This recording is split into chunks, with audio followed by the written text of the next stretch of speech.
de kanunin alo to poi janaro thiling korapo lal isua kapo ani olal po chatsia hi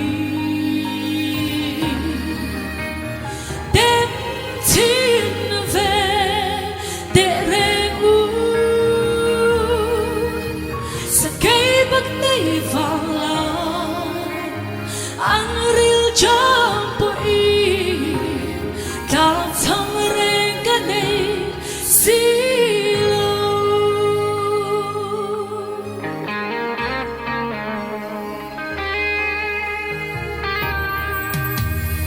lalpa ang rin na mata fel na leram zong de zu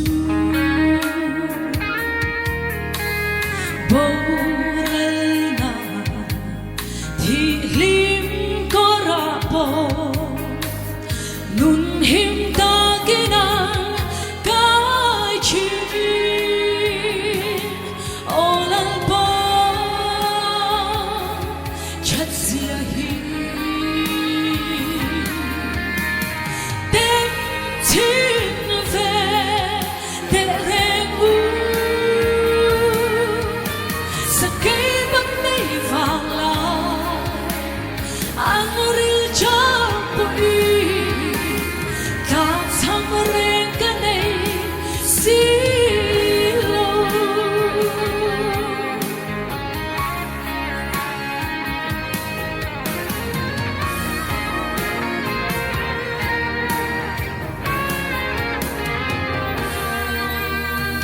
nun châu bul dang than per chu tan tu lal isua hi ani lei sung zong zong ai lu zong lal pa shiat nahi ani o lal pa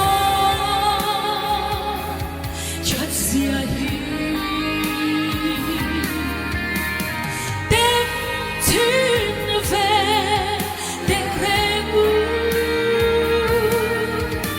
sa kay bag nay vala ang real jampo i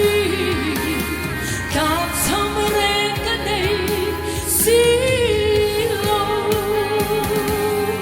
olal po chat sia hi dem tin ve de reu sa kay bag nay vala ang real jampo i ka thang reng ka nay silo